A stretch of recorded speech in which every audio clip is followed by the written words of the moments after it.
Hey, what's up, Zach here. And today I have the all-new adidas Trae Young 2, and here's all the reasons you may or may not want to buy them. Here we go. Now, the uppers of the Trae Young 2 share a lot of similarities to the Trae Young 1, and that they are a mostly laceless upper. The laces really only cover the midfoot of the shoe, not the rear foot or not the forefoot, and that's to give the shoe mostly a laceless type feel, a lot of degrees of freedom.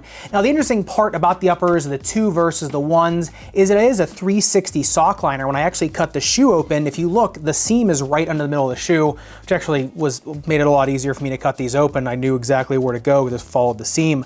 But the knit in them almost looks like a sweater. It's a really chunky knit. However, the knit in them is pretty flexible and pretty expandable, but also pretty breathable. So even though it kind of feels like a Christmas sweater around you, it also moves and is pretty elastic with you too.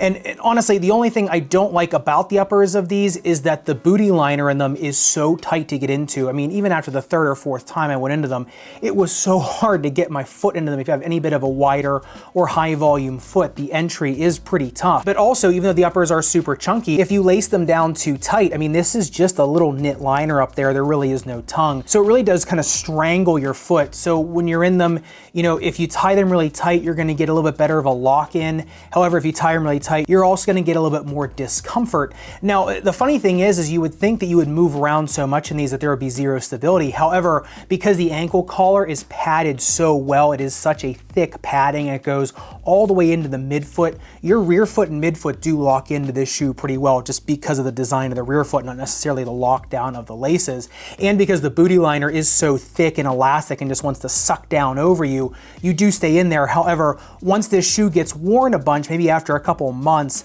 you know, you might notice these uppers might start to get a little bit more flexible than you want them to. So it is something you're gonna have to watch out for these a little bit later on down the road. And on the upper durability test, the Dremel 10 seconds highest grit sandpaper, you know, this is a felt drag guard. However, it is pretty durable. I mean, the Dremel does not bite through it really at all. It just kind of gets off that little texture layer of it.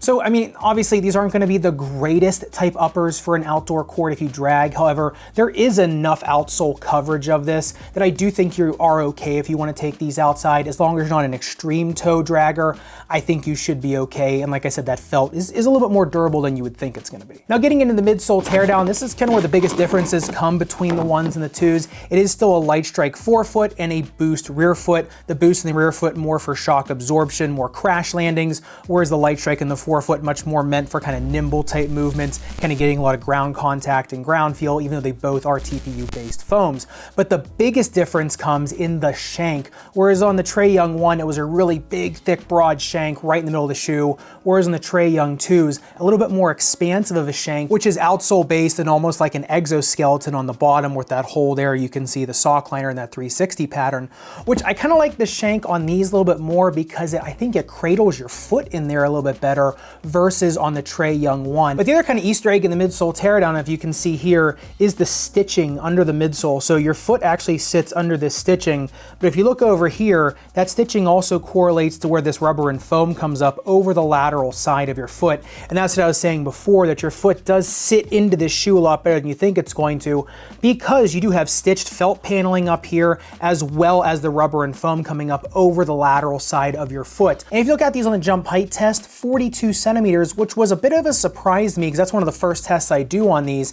And I really thought like the Trae Young 1s where it felt like you were gonna hit the uppers of the shoe, that was going to expand, and then the rest of the shoe would come up with you. Whereas in these, at least while they're new, it does hold you in pretty good. You can move with the shoe as one unit, plus that shank is really expansive, so it does kind of store a lot of potential energy, can release a lot of kinetic energy. But I think the other thing on these that gives a little bit of bounce is that the rubber thickness is so thick, especially here in the forefoot. So you're getting kind of the bounciness of rubber underneath of you, which is going to be a lot bouncier than a lot of foams you're going to get, right? Just has a ton of bounce to it. By far, my favorite part of the Trae Young 2s is the outsole tread. It is broken up into a few different sections here, a medial and lateral forefoot section, a kind of central pivot section, and then a heel section. What I like about this is it kind of undulates, and it does have these little grooves here on the medial and lateral side. So these things do grab a ton of court, whether it be outdoor courts or indoor courts. They do give a lot of confidence to your movement, a lot of stoutness underneath of your foot, and just kind of the ability to grab in a lot of different type of directions. It is kind of a different take on traction versus some shoes, which is just like one flat area of tread, which gives you a lot of ground contact. Whereas these, they've kind of made them more anatomic to where the ball of your foot is. It kind of almost mimics that area of your foot. So these kind of more mimic what your natural foot movement would be, but just kind of gives you a ton of thick rubber under there too. So you're getting that traction, that grip, but also the confidence and just kind of that raw movement that you would get almost if you were able to play barefoot. And speaking of how rugged that tread is, if you look at it on the outsole durability test, the Dremel 10-second tie grit sandpaper, I mean, not even a millimeter of damage. And I did it on the linear back rubber here, which kind of really doesn't do that well on most shoes because it doesn't have enough surface area to kind of fight the Dremel. But even on this, just not even a millimeter of damage.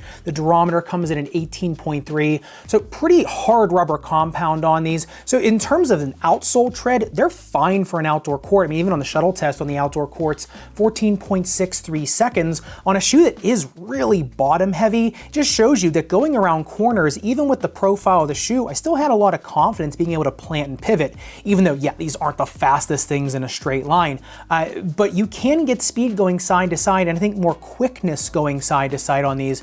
So, you know, in terms of a shoe for number one, kind of rugged type play outdoors or really aggressive play outdoors, but also being able to get these to move when you want them to, it's really not bad. But getting into the fit of the Trae Young 2, I think this is kind of where it's going to separate people that are going to want to buy them or not. And that's just like I said, if you are a wide footer, yeah, they are going to fit tremendous in the forefoot. It's just that the entry is going to be really difficult. If you're a medium or narrow foot type player, you know, you're going to get into them fine. They're going to lock your rear foot in, but you are going to have a lot of room in the forefoot. So I'd say these are best for someone who's a medium foot to slightly wide. If you are narrow, I probably would be going down that half size to get locked into these. I think if you wear a thicker sock, you should be okay if you're a narrow foot. But just also remember, if you are a very high arched person, these laces are going to start to dig into your midfoot. So if you are a really high arched player, get ready for a little bit of annoyance, or just maybe look somewhere else in the Adidas line. If you want an Adidas shoe, the Daymates are great for a high arched player. If you are flat or neutral, these should be okay. Now, if you are somebody with heel pain, ball of foot pain,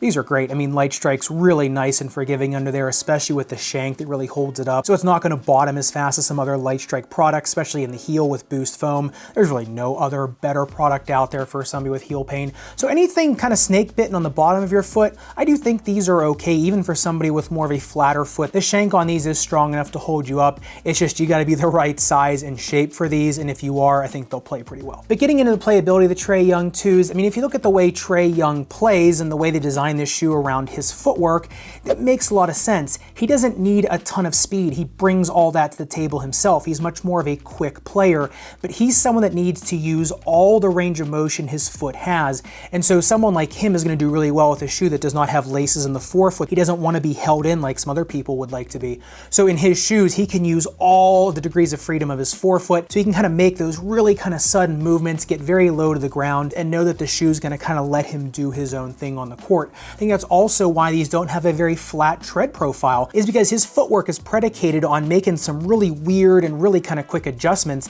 and that means getting really weird angles on the court versus the shoe. So if the outsole tread can kind of undulate the way it does and mimic kind of more anatomic movement, then he can get more of those degrees of freedom on court, outwork somebody, and get that ankle breaker move or get that separation on somebody else, or just kind of blow past them with his quickness.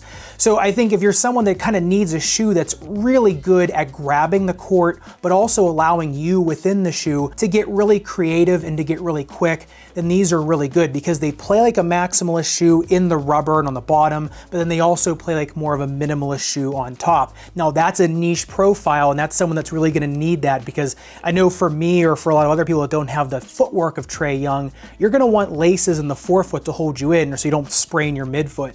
But someone like him who's so in tune with his footwork and just knows exactly what he wants to do at all times, and his muscle memory is just so much better than pretty much anybody else out there, this shoe is going to work wonders for him. But of course, I'd love to know your thoughts. You know, this is the second iteration of the Trae Young series and pretty much a similar configuration.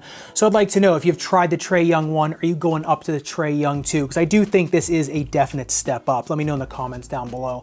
And if you want to see the other sibling to the Trae Young 1, the Adidas family, one of my favorites, the Adidas Dame 8, make sure you click in this video up above and subscribe down below.